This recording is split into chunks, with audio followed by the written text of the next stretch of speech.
How much tippet do you put on?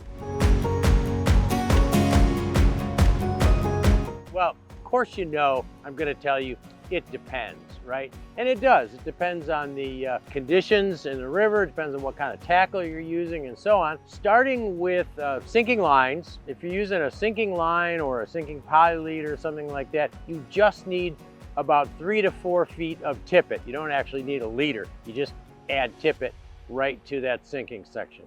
In general, when your tippet gets too short, you're putting a new tippet on. In general, I think 2 feet is about right for a tippet length. And that would be for most nymph fishing, dry fly fishing, streamer fishing.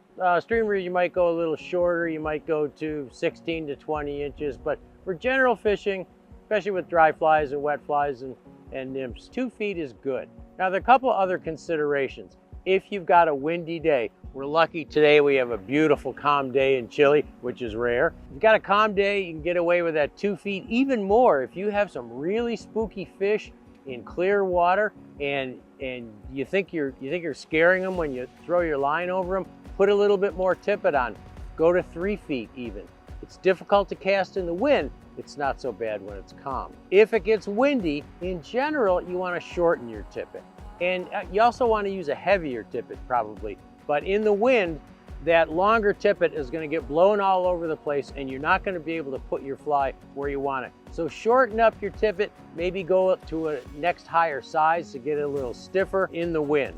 When you're nymph fishing with an indicator or a dry dropper, you want your tippet, the part below the indicator or whatever is floating, to be about 1.5 to 2 times the depth of the water. So you don't have to measure it. You just make an estimate of how deep the water is and pull 1.5 to 2 times that much tippet and tie it below your indicator or below your dry fly. This gives your nymph, because your indicator, your dry fly, is always going to be moving a little bit faster in the current than the stuff down below, your nymphs down below. And it's going to hang at an angle. So in order to get close to the bottom, you need to go about 1.5 to 2 times the depth of the water for that kind of arrangement.